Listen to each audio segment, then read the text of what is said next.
आप चुप रहेंगे, आपके विरुद्ध में बात करेंगे। तुमने उसमें विश्वास क्यों नहीं किया? तुमने मन ही मन कह रहे थे, बारे में तुम्हारा क्या विचार? कि क्षमा के लिए बपतिस्मे दिए, उसके बाद अधिकार से करता है। प्रिय जय मसीह की। आए हम मरकुस की किताब और उसके 11वें अध्याय के 27 पद में आते हैं और बहुत से बातों को हम देखेंगे। आइए आप अपना समय निकाल कर इस वीडियो को देखिए। प्रियो, यहाँ पर इस प्रकार से लिखा है, वे यरूशलेम में आए।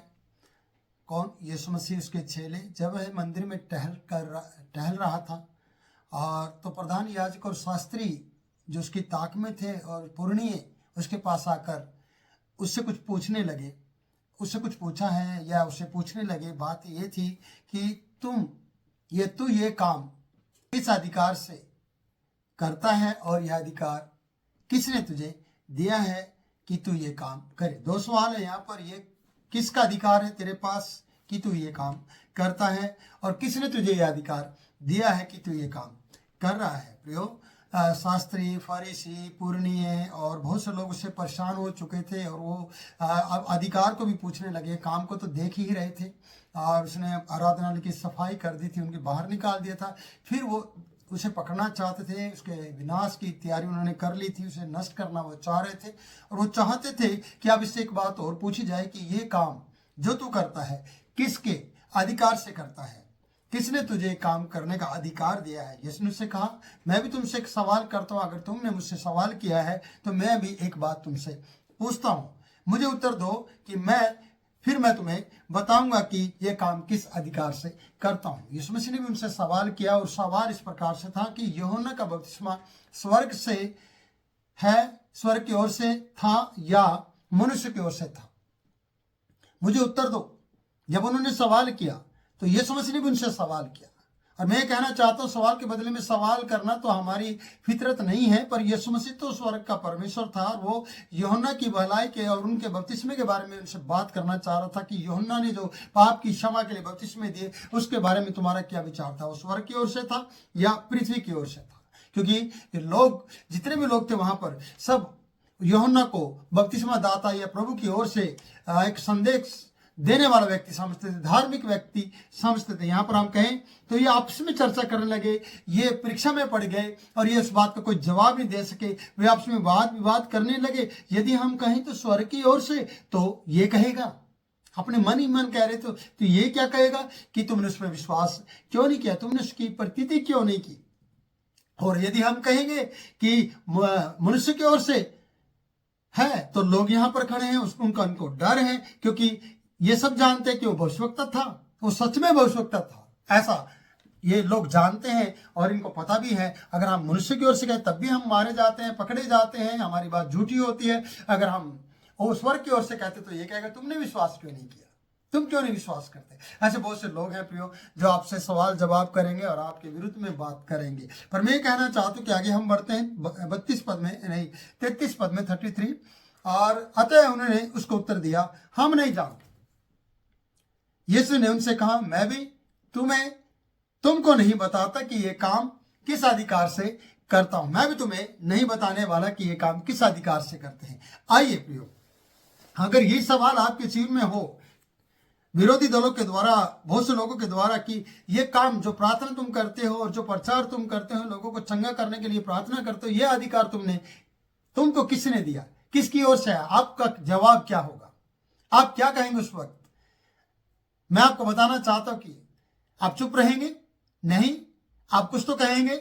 आपको मैं बताना चाहता हूं, परमेश्वर के वचन में इस प्रकार से लिखा है, मरकुस की किताब उसका 16वां अध्याय और उसके 15 पद से, वहां पर इस प्रकार से लिखा है, उसने उनसे कहा, तुम सारे जगत में जाकर सारी सृष्टि के लोगों को सुसमाचार प्रचार करो। जो विश्वास करे और बपतिस्मा ले उसी का उद्धार होगा, परंतु जो विश्वास न करेगा वह नष्ट किया जाएगा, वो दोषी ठहरेगा। विश्वास करने वाले दुष्टात्मा निकालेंगे, और आपको दुष्टात्मा निकालने के लिए, आपको नई नई भाषा बोलने के लिए, आपको बीमारों को चंगा करने के लिए,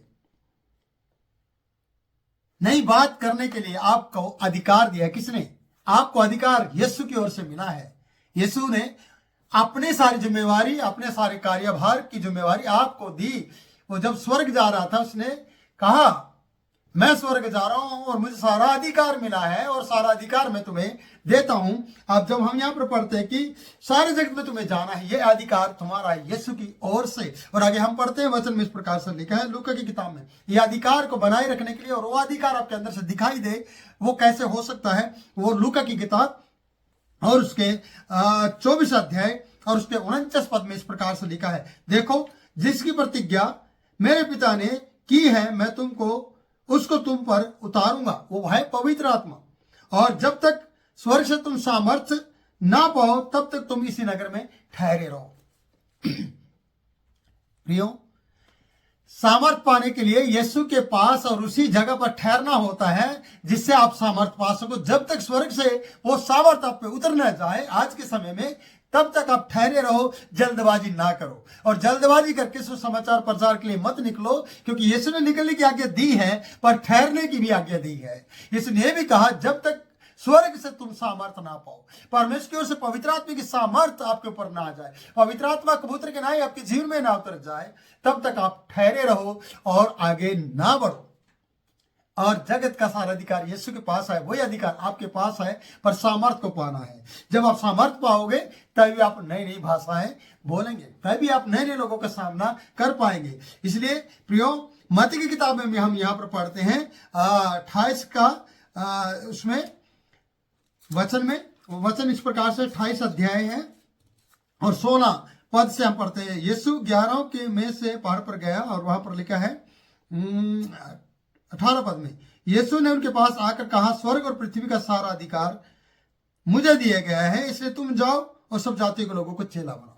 यह अधिकार आपको प्रभु ने दिया है, यीशु की तरफ से दिया है, सब जातियों के लोगों के पास जाने के लिए दिया है, सब जातियों में जाकर उनको चेला बनाने के लिए, यीशु का चेला बनाने के लिए बताया है कि यह अधिकार आपकी ओर, अब स्वर्ग की ओर से आपको मिला है। यीशु का अधिकार पिता की ओर से और पिता के पुत्र का अधिकार आपको यीशु की ओर से मिला है पूरी पृथ्वी पर जाने के लिए, पूरी पृथ्वी में सुसमाचार प्रचार करने के लिए। इस अधिकार का फायदा उठाओ, इस अधिकार के साथ यीशु मसीह का संदेश बांट दो। इस अधिकार के लिए आप ठहर कर सामर्थ पाओ, जब तक सामर्थ ना पाओ तब तक ना निकलो सुसमाचार संदेश देने के लिए। संदेह ना करो, संदेश दो और ठहर जाओ यीशु के चरणों में और सामर्थ पाओ, जिसके कारण से आप प्रभु की आशीष पाओ और जिसके कारण से आप दूसरे के जीवन को बदल दो। इसलिए सवाल जवाब करने वालों के लिए यह है आपके पास उत्तर कि मुझे स्वर्ग की ओर से अधिकार मिला है, यीशु की ओर से मुझे अधिकार मिला है सुसमाचार प्रचार करने के लिए, कि सब जातियों में जाकर उसका सुसमाचार प्रचार करूं। मेरे जीवन में उसका प्रेम भरा है कि उसके प्रेम को मैं आप तक पहुंचाऊं, इसलिए मैं सुसमाचार प्रचार करता हूं। इसलिए प्रियो, आपके पास ये वचन है, सवाल जवाब करने वाले के मुंह पर आप इस तरीके से इस संदेश को दे सकते हैं, उसके कानों में संदेश पहुंचा सकते हैं। विरोध करने वाले के सामने आप हिम्मत के साथ खड़े हो सकते हैं, सामर्थ के साथ, जब आप ठहर कर इस अधिकार को लेकर उनके पास जाओगे। प्रभु इन वचनों के द्वारा आप लोगों को आशीष दे, बने रहे। और ऐसे ही वीडियो देखने के लिए आप हमारे चैनल को सब्सक्राइब करें, वीडियो को लाइक करें, शेयर करें और दूसरों तक पहुंचाएं, ताकि प्रभु की महिमा हो सके। प्रभु बहुतायत से आपको आशीष दे और आपका अधिकार, परमेश्वर के अधिकार को जो आपको दिया गया है उसका उपयोग कर पाए और प्रभु आपकी मदद करे। जय मसीह की।